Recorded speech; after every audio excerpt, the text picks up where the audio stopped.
अस्सलाम वालेकुम स्टूडेंट्स, मैं हूं फरहान यूसुफ और आप तमाम स्टूडेंट्स को मोस्ट वेलकम करता हूं आज के लेक्चर के अंदर। इस लेक्चर को हम आगे लेके चलेंगे। पहले तो हम थोड़ी सी बात कर लेते हैं। देखो, मैंने आप लोगों को पहले भी बताया हुआ है, आज ऑलमोस्ट 15 हो चुकी है। सो 22 से ऑनवर्ड आप लोगों की जो क्लासेस हैं it will becomes paid version, ठीक है, नहीं वो पेड में कन्वर्ट हो जाएंगी, ठीक है। आप लोगों ने फीस सबमिट करवानी है बिफोर दैट स्पेसिफिक टाइम। क्यों करवानी है, किस लिए करवानी है? देखो, मैंने आप लोगों को पहले भी बताया था कि टोटल हम आपसे जो कॉस्ट ले रहे हैं वो अगर आप पर मंथ कन्वर्ट करेंगे तो ये बनेगा अराउंड 600, 700 या 800 के अराउंड बनेगा, जो तमाम सब्जेक्ट्स का है। तो ये इतनी बड़ी कोई वो वैल्यू नहीं है, एक छोटी वैल्यू है जो कि हम पूरे सेशन की आपसे ले रहे हैं। यानी कि स्टार्ट हो रहा है फ्रॉम 22 जून से ऑनवर्ड, ये मार्च इवन के अप्रैल तक जाएगा, क्योंकि आपके पेपर जो हैं तभी होने, ठीक है। सो आप लोगों ने एक ही दफा फीस सबमिट करवानी है और उसके बाद आप लोग आराम से सुकून से पढ़ेंगे। और रीजन क्या रखी है, मतलब कि रीजन क्यों हमने ये थोड़ी बहुत अमाउंट रखी है, वो इसलिए रखी है कि ताकि जो स्टूडेंट्स आप लोगों की डिस्टर्बेंस क्रिएट करते हैं, जो आप लोगों को पढ़ने नहीं देते, प्रॉपर टाइम स्पेंड नहीं करने देते अपनी स्टडीज के ऊपर, लेक्चर को सुनने नहीं देते, ठीक है, डिस्कशन करते रहते हैं आपस में, उनसे अवॉइड किया जा सके, ठीक है। और इस तरीके से क्या होगा कि हमारे पास सिर्फ और सिर्फ सिंसियर और जो बेस्ट स्टूडेंट्स हैं जो कि चाहते हैं कि पढ़ें, ठीक है, सिर्फ वो हमारे पास होंगे और इससे आप लोग खुद अपने लिए रिजल्ट अच्छा प्रोड्यूस कर पाएंगे, ठीक है। सो आप लोगों ने इस चीज को जरूर अपने ज़हन में रखना है। सर, उन क्लासेस और इन क्लासेस में फर्क होगा, प्लीज कोई बता दे। बिल्कुल ऐसा ही है। आप लोगों की इस वक्त इस्लामियात, उर्दू, पाक स्टडी क्लासेस नहीं हो रही, सो वो उस क्लासेस में ये तमाम चीजें शामिल होगी। इवन के कंप्यूटर भी वो ऐड हो जाएगी, ठीक है। सो आप लोगों को कंप्यूटर की क्लासेस भी प्रोवाइड की जाएंगी। सर, बहुत बड़ी कॉस्ट है, हम बहुत गरीब हैं, मेरे पास, ठीक है जी, अरमान देखते हैं कुछ ना कुछ पॉसिबल हो सके। सर, हम 10 क्लास के पेपर्स चेक होंगे, एग्जैक्टली आप लोगों के पेपर्स चेक होंगे और पेपर्स के मार्क्स आपको लगेंगे। यूट्यूब पे लाइव लेक्चर्स नहीं लग सकते सर, प्लीज टेल। मैं आपको बताऊं कि यूट्यूब पे रिस्ट्रिक्शन लग जाएगी, अनलिस्टेड फॉर्म में चले जाएंगे ये लेक्चर्स, ठीक है, और यूट्यूब पे लाइव नहीं होंगे। सिर्फ वो स्टूडेंट्स के जो कैंपस पर होंगे वो ही लाइव लेक्चर ले सकेंगे, ठीक है। सर, रिविजन सेशन की फी अलग से होगी क्या? फिल वक्त तो हम आपको बता रहे हैं पूरे सेशन का ही इसमें शामिल है, कुछ ऐसा एक्स्ट्रा अमाउंट हम आपसे नहीं लेंगे, ठीक है। अब जल्दी से स्टार्ट कर लेते हैं। सर, मैं पोस्टल में चला जाऊंगा, मैं तो पूरा सेशन नहीं ले सकता, ठीक है, ये आप देख लें, जैसे करेंगे उसके अकॉर्डिंग आप कर लेना, ठीक है। ऑल सेशन फी कितनी है अभी, ये आप मैंने आपको नंबर प्रोवाइड किया हुआ है 0300, ठीक है, 888550, उस पर कॉल करके आप ये तमाम इन्फॉर्मेशन ये जो नंबर आपको प्रोवाइड किया जा रहा है इस पर आप कांटेक्ट करें, इससे आपको तमाम इन्फॉर्मेशन मिल जाएगी, ठीक है। अब हम आते हैं स्टिचोमेट्री की तरफ और इसको एक्सप्लेन करते हैं कि ये है क्या। मैं बताऊं कि ये, मैं आपको कहूं कि जो हम इस वक्त चैप्टर पढ़ रहे हैं, जिस चैप्टर की हम इस वक्त बात कर रहे हैं, ठीक है, ये सबसे इंपॉर्टेंट पॉइंट है, ये सबसे इंपॉर्टेंट टॉपिक है इस चैप्टर का। इंपॉर्टेंट किस तरह से कि अगर आपको स्टिचोमेट्री समझ आ गई तो आप लिमिटिंग रेक्टेंट भी इसके थ्रू फाइंड आउट, मतलब लिमिटिंग रेक्टेंट उसका कॉन्सेप्ट भी आसानी से सीख पाएंगे। और इसके साथ साथ स्टिचोमेट्री को अप्लाई करते हुए आपको नंबर ऑफ मोल्स कैलकुलेट करना और ये तमाम के तमाम जितने भी कॉन्सेप्ट थे वो वापस से रिकॉल भी हो जाएंगे, ठीक है। तो स्टिचोमेट्री की बात करते हैं। देखो, मैं आपको बताऊं, स्टिचोमेट्री की बात करने से पहले हम बात कर लेते हैं केमिकल इक्वेशन की, केमिकल रिएक्शन की बात कर लेते हैं। देखो, अगर हम बात करते हैं केमिकल रिएक्शन की तो ये है क्या? हम जानते हैं कि केमिकल रिएक्शन का मतलब क्या होता है कि जी इनमें 2 और मोर देन 2 या इवन 1 भी, ठीक है, रिएक्टेंट क्या करता है, अपने आप को फाइनल प्रोडक्ट में कन्वर्ट करता है। A type of reaction in which a substance convert itself into the final shape, final product, ठीक है, is called as chemical reaction. इसको हम केमिकल रिएक्शन का नाम दे रहे होते हैं, ठीक है। अब जब भी हमें क्या करना हो, केमिकल रिएक्शन की हम बात करेंगे, बैलेंस केमिकल इक्वेशन की बात करेंगे। बैलेंस का वर्ड क्यों यूज कर रहा हूं? बैलेंस केमिकल इक्वेशन का मतलब होता है कि एक ऐसा केमिकल रिएक्शन के जिसमें रिएक्टेंट और प्रोडक्ट के अंदर नंबर ऑफ एटम्स आपस में इक्वल हो। फॉर एग्जांपल, इन दो चीजों को अगर हम मिलाते हैं तो इनके थ्रू बनता है NaCl और साथ में हमारे पास प्रिपेयर होगा वाटर, H2O प्रिपेयर होगा। अब इसमें देख सकते हैं आप लोग कि रिएक्टेंट्स ये हैं जिनसे मिलकर ये फाइनल प्रोडक्ट बनता है। सो हम कहते हैं ये लॉन्ग और शॉर्ट नहीं है अलीशा, इससे रिलेटेड जो न्यूमेरिकल हैं ये इंपॉर्टेंट होते हैं, ठीक है जी। रिकॉर्डिंग मिल जाएगी लेक्चर्स की, सारा रिकॉर्डिंग भी जो है सिर्फ एक्सेस जो होगी वो स्टूडेंट्स को होगी जो कि पेड वर्जन में होंगे, उनको जो है रेगुलर क्लासेस जो होंगी उनकी रिकॉर्डिंग्स जो है वो मिलेंगी, ठीक है भी। अच्छा, मैं आपसे कह रहा था कि ये हमारे पास रिएक्टेंट यानी इंग्रेडिएंट्स हैं, इनके मिलने से ये फाइनल प्रोडक्ट बनेगा, ठीक है।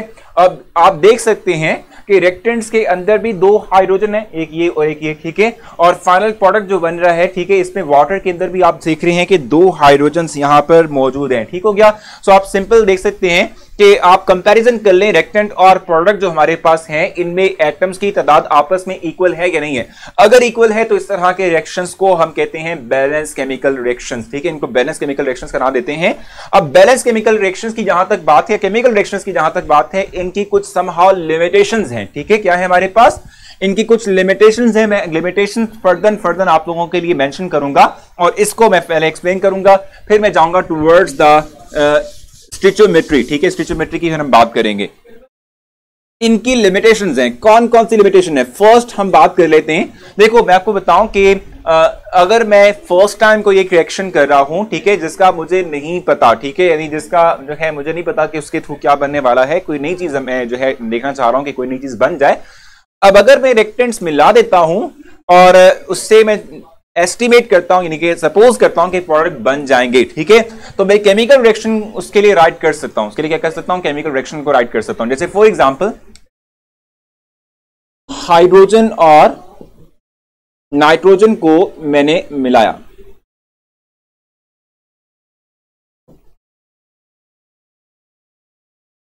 इसके थ्रू मेरे पास अमोनिया बनता है 2NH3, ठीक है भाई। अब रूम टेम्परेचर के ऊपर मैं रिएक्शन कर रहा हूं जिसमें मैंने कोई टेम्परेचर प्रोवाइड नहीं किया हुआ, ठीक है, कोई टेम्परेचर मैंने क्या किया हुआ है, प्रोवाइड नहीं किया हुआ इस दौरान, ठीक है। अब ये हाइड्रोजन नाइट्रोजन मिलके अमोनिया की फॉर्मेशन करेगा, ठीक है। सो जो हमारे पास प्रोडक्ट बना है अमोनिया, ठीक है, अगर हम इसकी बात करते हैं, मैं कहता हूं कि भाई रूम टेम्परेचर पे मैंने रिएक्टेंट का इस्तेमाल करते हुए इनको आपस में इकट्ठा तो कर दिया है। अब ये मैं सपोज कर रहा हूं कि अमोनिया यानी प्रोडक्ट बन चुका है, लेकिन हम ये बात कहते हैं कि जो रिएक्शन है, इस रिएक्शन के लिए कुछ टेम्परेचर कंडीशन रिक्वायर है। अगर वो टेम्परेचर कंडीशन मैं प्रोवाइड करूंगा तभी मुझे प्रोडक्ट मिलेगा, रिएक्टेंट से प्रोडक्ट बनेगा, ठीक है। अगर मैं रिएक्शन कंडीशन प्रोवाइड नहीं करता, ठीक है, तो हम कहते हैं कि फिर ये रिएक्शन नहीं होगा। तो बैलेंस केमिकल इक्वेशन मुझे कह रही है कि रिएक्टेंट्स मिलकर प्रोडक्ट बना देंगे, लेकिन एक्चुअल वे के अंदर रिएक्टेंट्स नहीं मिले और प्रोडक्ट जो है वो नहीं बने, ठीक है जी, प्रोडक्ट की फॉर्मेशन नहीं हुई, ठीक है। तो हम यहां कहते हैं कि केमिकल रिएक्शंस जो हैं इस तरह के रिएक्शंस को भी रिप्रेजेंट करते हैं कि जो एक्चुअल वे के अंदर पॉसिबल नहीं है होना, ठीक है। तो हम यहां लिख लेते हैं a balance reaction may be right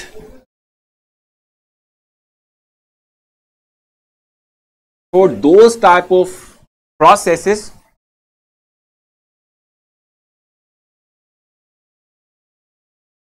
reactions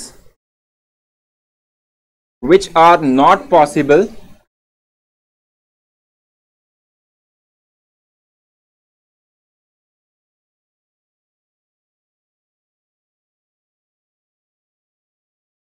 which are not possible, ठीक है जी, ये पॉसिबल नहीं होते। आपको समझ आ रही है?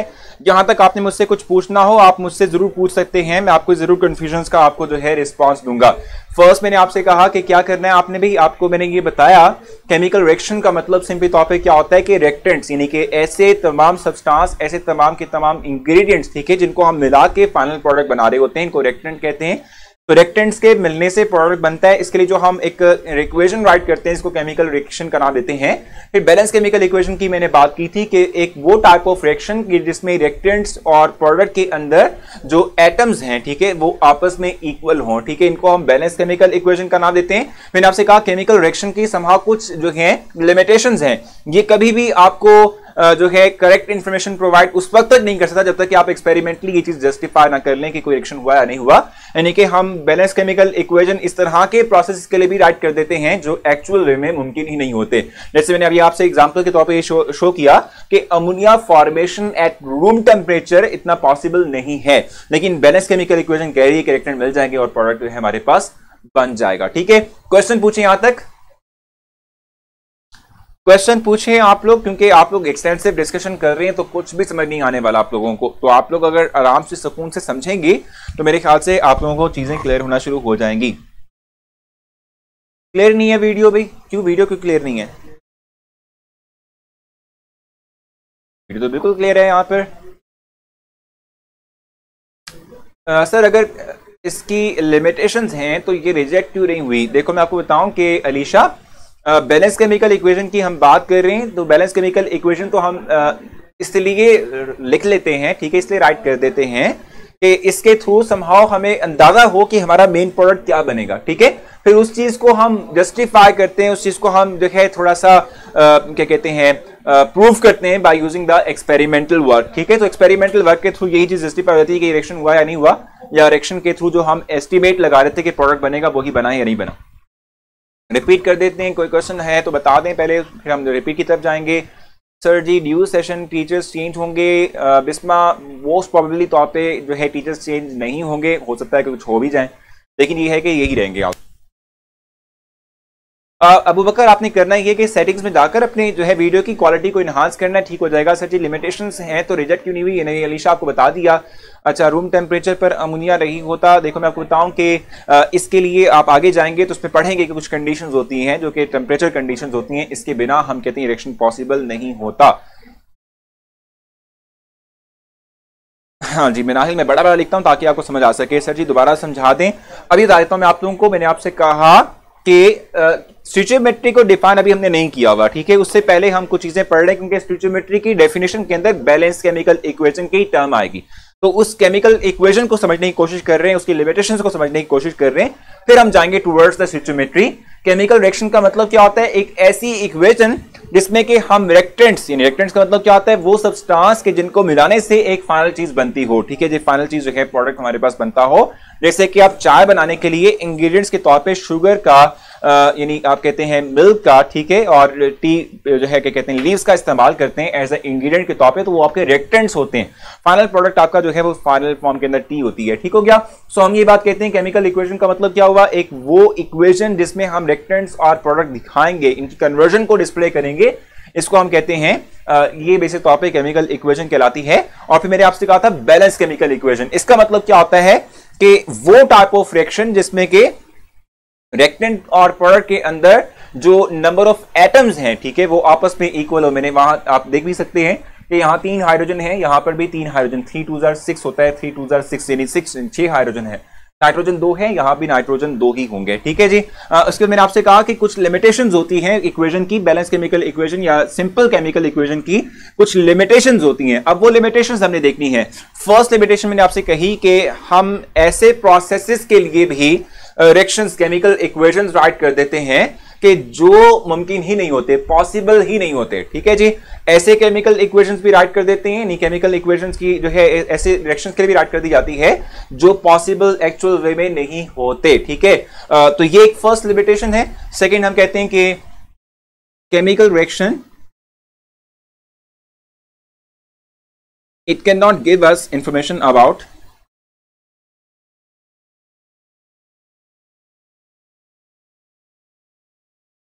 information about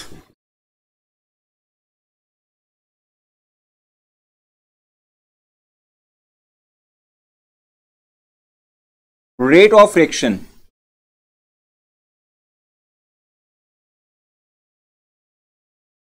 ठीक है जी। रेट ऑफ रिएक्शन के हवाले से हमें कोई इंफॉर्मेशन प्रोवाइड नहीं करता, ठीक है। हम कहते हैं कि भाई ये जो केमिकल इक्वेशन है हमें एग्जैक्टली रेट ऑफ रिएक्शन के हवाले से कंप्लीट इंफॉर्मेशन प्रोवाइड नहीं करेगा। उसकी क्या रीजन हो सकती है? उसकी रीजन यही है कि देखो मैं आपको अगर जो है थोड़ा सा इसको और ब्रीफ करूं, जैसे आप ये बात जानते भी हैं, रेट ऑफ रिएक्शन का मतलब थोड़ा सा जस्टिफाई कर दूं, फिर मैं आगे चलते हैं। जैसे अभी मैंने आपने रिएक्शन राइट किया अमोनिया फॉर्मेशन का, अब मैं रिएक्टेंट्स को मिला रहा हूं और इनके थ्रू फाइनल प्रोडक्ट अमोनिया बन रहा है, ठीक है। रिएक्टेंट्स को मिला रहा हूं, इनके थ्रू फाइनल प्रोडक्ट अमोनिया की फॉर्मेशन हो रही है, ठीक है। अब अगर आप इस रिएक्शन की बात करते हैं तो रिएक्टेंट्स आपने मिलाया, कितनी देर बाद ये रिएक्टेंट्स मिलके अपने आप को फाइनल प्रोडक्ट अमोनिया में कन्वर्ट कर रहे हैं, इसलिए हम कहते हैं स्पीड ऑफ रिएक्शन। इसको हम रेट ऑफ रिएक्शन का भी नाम देते हैं। सो कभी भी बैलेंस केमिकल इक्वेशन आपको ये इंफॉर्मेशन प्रोवाइड नहीं कर सकती। ये एक एक्सपेरिमेंटल फैक्टर है इसके थ्रू आप रेट ऑफ फ्रैक्शन को फाइंड आउट करते हैं। ये समझ आ रही है आप लोगों को इस बात की? हम ये बात कहते हैं कि रेट ऑफ फ्रैक्शन जो है ये कभी भी एग्जैक्टली हम इंफॉर्मेशन इससे मुतालिक हासिल नहीं कर सकते by using the chemical equation.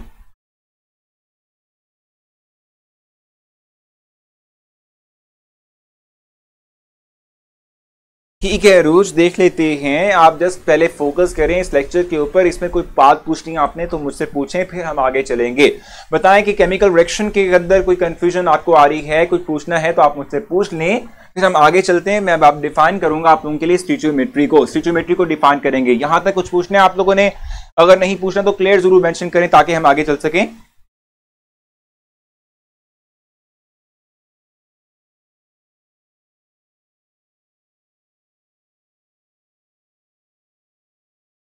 Sir अगर आप कहते हैं ना कि जो हम फी इसलिए पेड कर रहे हैं कि बच्चे यहाँ से शोर करते हैं पढ़ने।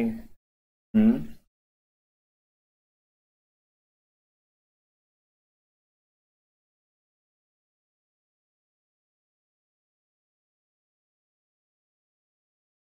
ठीक है अरमान, ये भी आपकी सजेशन जो है नोट डाउन कर लेते हैं और ज़रूर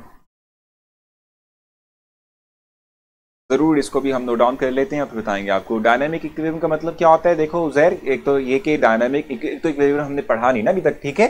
चैप्टर नंबर वो आएगा 8 में, ठीक है, इक्विलिब्रियम का प्रोसेस, ठीक है जी। लेकिन फिर भी मैं थोड़ा सा आपको ब्रीफ कर देता हूँ। देखो ये एक रिवर्सिबल टाइप ऑफ फ्रैक्शन है जिसमें रिएक्टेंट्स मिलके प्रोडक्ट में कन्वर्ट होंगे और प्रोडक्ट टूट के दोबारा से रिएक्टेंट में कन्वर्ट होगा। इसको रिवर्सिबल टाइप ऑफ फ्रैक्शन कहते हैं। अब हम ये कहते हैं कि एक ऐसी स्टेज आती है इस तरह के रिएक्शंस के अंदर जिसमें कि रेट ऑफ फॉरवर्ड रिएक्शन, यानी कि जो हम कहते हैं स्पीड है रिएक्शन की, जिसके थ्रू रिएक्शन फॉरवर्ड जा रहा है, प्रोडक्ट बना रहा है, वो इक्वल हो जाती है उस स्पीड के जिसके ऊपर हम कहते हैं ये प्रोडक्ट टूट के अपने आप को दोबारा से रिएक्टेंट में कन्वर्ट कर रहा होता है। तो इसे हम कहते हैं एक इक्विलिब्रियम स्टेज आ चुकी है। और अगर इस इक्विलिब्रियम स्टेज के ऊपर भी रिएक्शन फॉरवर्ड भी चलता रहे और बैकवर्ड भी जाता रहे, इसे हम कहते हैं डायनामिक। डायनामिक मतलब होता है चलते रहने वाला, ठीक है, इक्विलिब्रियम।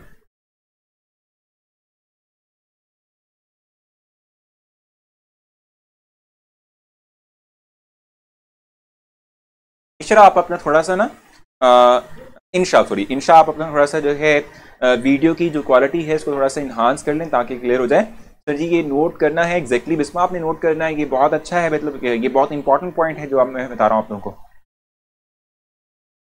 रेट ऑफ फ्रैक्शन बता दें उस्मान, मैंने आपसे कहा था रेट ऑफ फ्रैक्शन का मतलब क्या होता है कि the speed at which the reactant will consume itself to make the product is called as rate of fraction।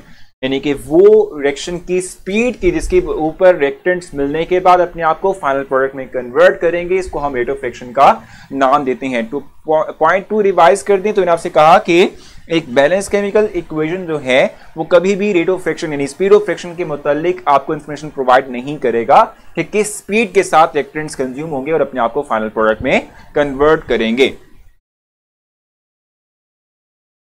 अभी अभी इसको देखते हैं ना, अभी डिफाइन कर लेते हैं स्टोइचियोमेट्री को, जल्दी से डिफाइन कर लेते हैं और उसके बाद मैं आप लोगों को फर्दर आगे लेके चलूंगा, ठीक है? तो सबसे पहले तो डिफाइन करते हैं व्हाट इज स्टोइचियोमेट्री।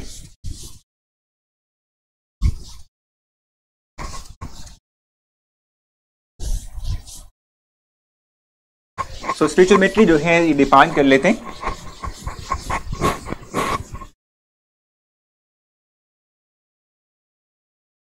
ये बेसिक टॉपिक क्या है? एक ब्रांच ऑफ केमिस्ट्री। मैं नाइट कर लेता हूं फिर इसको एक्सप्लेन करेंगे। The branch of chemistry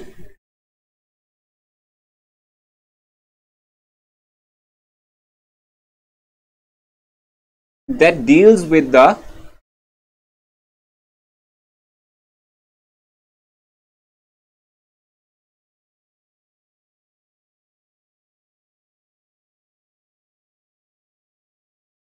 quantitative relationship between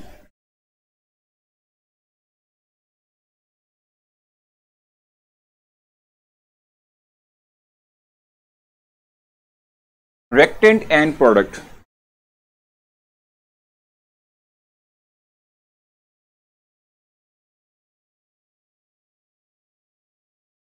is called stoichiometry।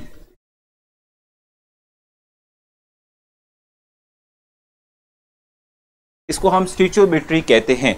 यानी कि इसका मतलब क्या हुआ, देखो क्वांटिटेटिव रिलेशनशिप का मतलब सिंपली तौर पे क्या होता है, जरा ये हम देखेंगे। सर क्या अनबैलेंस्ड इक्वेशन इंफॉर्मेशन प्रोवाइड करती है? नहीं साइमा।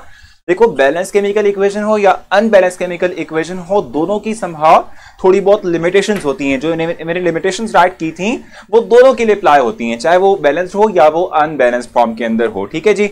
अब quantitative relationship between reactant and product balance chemical equation, यही हमने देखना है कि इसका मतलब सिंपली तौर पे क्या होता है। जैसे फॉर एग्जांपल मेरे पास ए रिएक्टेंट बी रिएक्टेंट है, मैं इसको मिलाकर सी और डी प्रोडक्ट बनाऊंगा। ठीक है। अब ये जो मैं रिएक्टेंट्स मिलाकर फाइनल प्रोडक्ट सी और डी डेवलप कर रहा हूं, अगर मुझे पता हो कि रिएक्टेंट की अमाउंट कितनी है, यानी कि मुझे अगर रिएक्टेंट में से किसी का मैस पता हो, रिएक्टेंट में से किसी के नंबर ऑफ मोल्स पता हो, रिएक्टेंट में से वॉल्यूम पता हो, तो इसके थ्रू इसको यूटिलाइज करते हुए जब मैं प्रोडक्ट के नंबर ऑफ मोल्स, प्रोडक्ट की मैस को या प्रोडक्ट के वॉल्यूम को कैलकुलेट करूंगा, इसे मैं स्टिचोमेट्री कहता हूं। द क्वांटिटेटिव रिलेशनशिप का मतलब क्या होता है कि एक गिवन क्वांटिटी से दूसरे की क्वांटिटी को फाइंड आउट करना, इसे हम कहते हैं, it is simply called as stichometry. इसको हम स्टिचोमेट्री कह रहे होते हैं। क्लियर है वीडियो? ठीक है भाई, क्लियर हो गई है? जल्दी से बताएं, क्वेश्चन है तो आप लोगों का? नहीं, बहन के बोर्ड वाले एडमिशन हम नहीं भेजेंगे, आप खुद से ही जो है इसको देखेंगे। अभी हमने एग्जांपल देखी ना, इसकी अप्लाई करेंगे इसको। सर आपने मेरे क्वेश्चन नहीं देखे भी, मैं फिजा आप जल्दी से क्वेश्चन करें ना। मुझे जो है मिले नहीं आप लोगों के क्वेश्चन, आपके क्वेश्चन मिले नहीं, तो मैं देख रहा हूँ ना, देखो आप लोगों के सामने आपके क्वेश्चन देख रहा हूँ। मुझे बताएं फिजा क्या क्वेश्चन करनी थी आप? जल्दी से शाबाश बता दें। कोई डेफिनेशन में कोई प्रॉब्लम आ रही है तो मुझे बताएं ताकि मैं उसको क्लियर करूं, फिर आगे चलें। जबरदस्त।